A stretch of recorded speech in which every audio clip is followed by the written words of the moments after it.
No Way Home has lots of fresh references and significant changes not seen in the regular movie. These include plenty of nods to Iron Man and hints about Ned Leeds becoming Hobgoblin. Let's go through all of these updates. In the aftermath of Spider-Man No Way Home, the anticipation for Spider-Man 4 builds, with rumors suggesting the introduction of the Hobgoblin. However, the twist might be that Ned Leeds, Peter Parker's close friend, doesn't take on this villainous role. Tom Holland's Spider-Man continues his journey in the Marvel Cinematic Universe, steering towards new storylines filled with formidable adversaries. In the comics, the true Hobgoblin is Roderick Kingsley, debuting in 1980 and later revealed in 1983.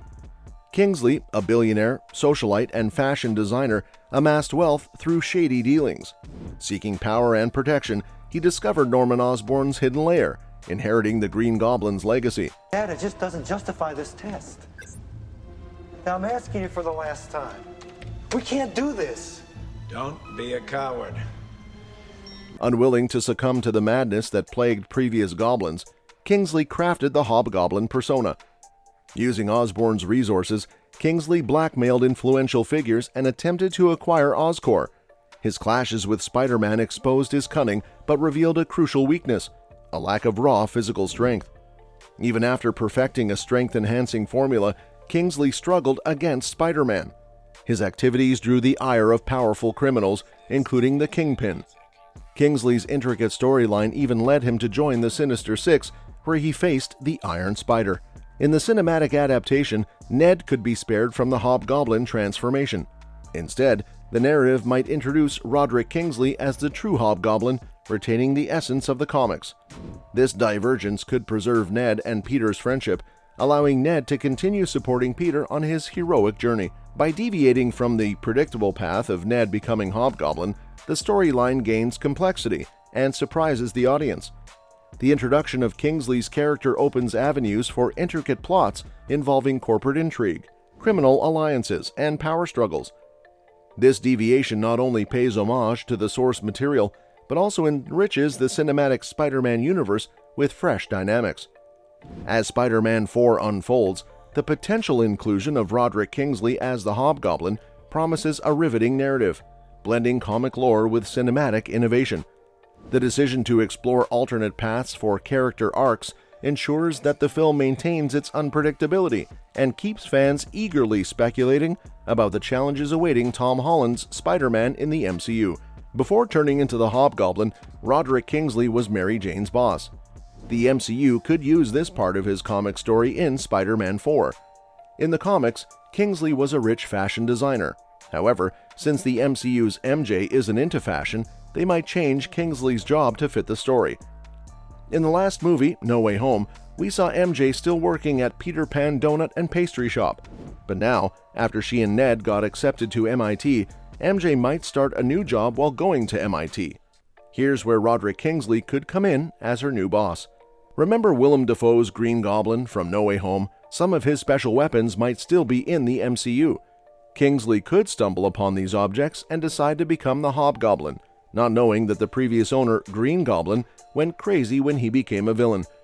This twist could add an interesting layer to Kingsley's transformation into the Hobgoblin in Spider-Man 4. The MCU's Ned Leeds is quite different from the one in the Marvel Comics. In the movies, he's Peter Parker's loyal best friend, standing by him through all kinds of adventures, including dealing with major multiverse chaos.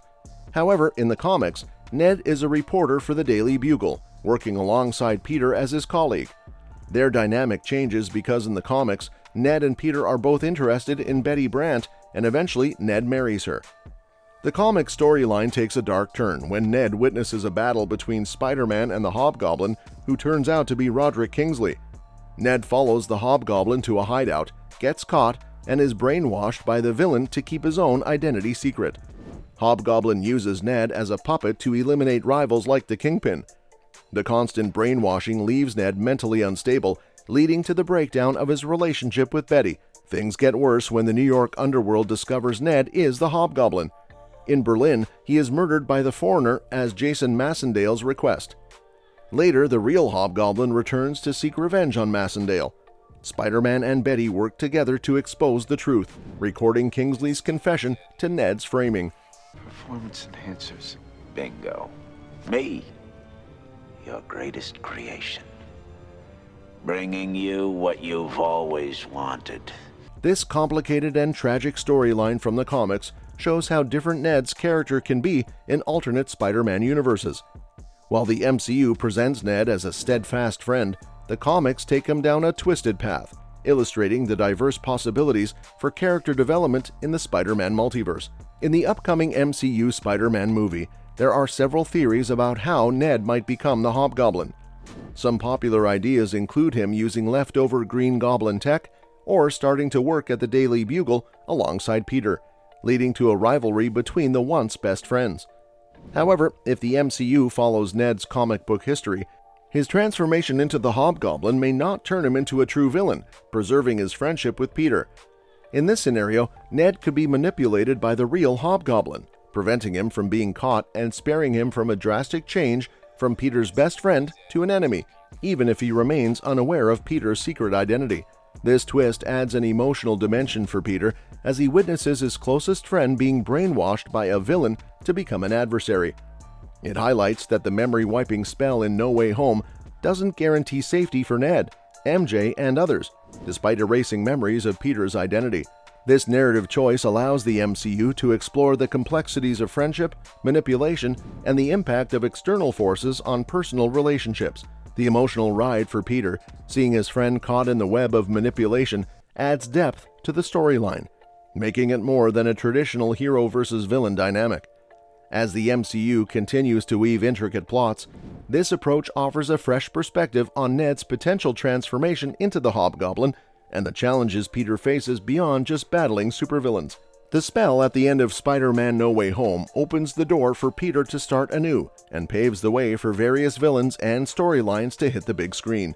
While No Way Home hinted at Ned's potential transformation into the Hobgoblin by showcasing his magical abilities and his lack of knowledge about Peter Parker, it doesn't guarantee that Ned will become the Hobgoblin in Spider-Man 4.